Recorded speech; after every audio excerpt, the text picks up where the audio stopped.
Hi, this is Bhuvana Rajaram again, and I'm happy to present another video segment in my body series of videos.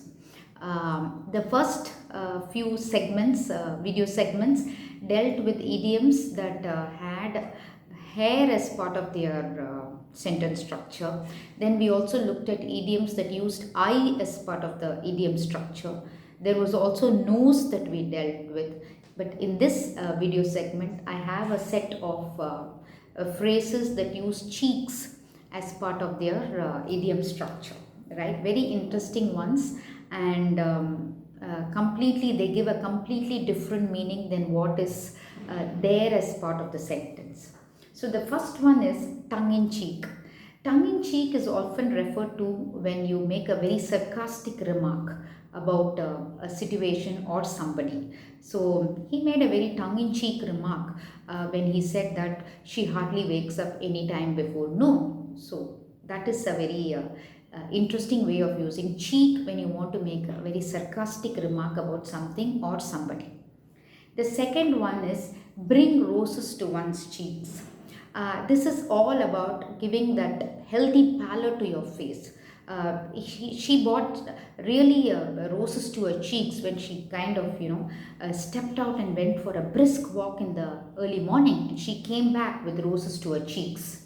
She brought roses to her cheeks, right? That was bringing rose to one's cheeks all about. Cheek by jowl and cheek to cheek. These are two very closely associated phrases, English idioms that use cheek to refer to something that is next to next, very adjacent, very close to each other.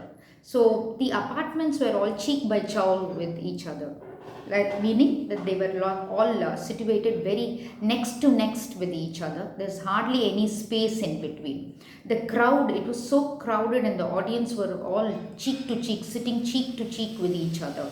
So that's what cheek to cheek and cheek by jowl mean. And the fifth one is when you want to refer to someone's courage or boldness or even a bit of arrogance or audacity, you say, I like his cheek. Look at the way he's speaking to us. I like his cheek.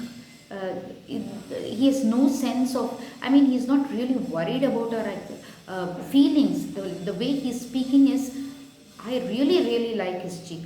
That's how you use this particular phrase. I like the cheek. Then what I had is water one's cheek. It's another funny way of saying don't cry. As in when you're watering your when you cry, you water your cheeks, right? So you don't have to water your cheeks. So instead of watering your cheeks about this lost examination, why don't you just kind of get back into the groove and start studying and preparing for your next exam? That's how you use this particular phrase, water your cheek.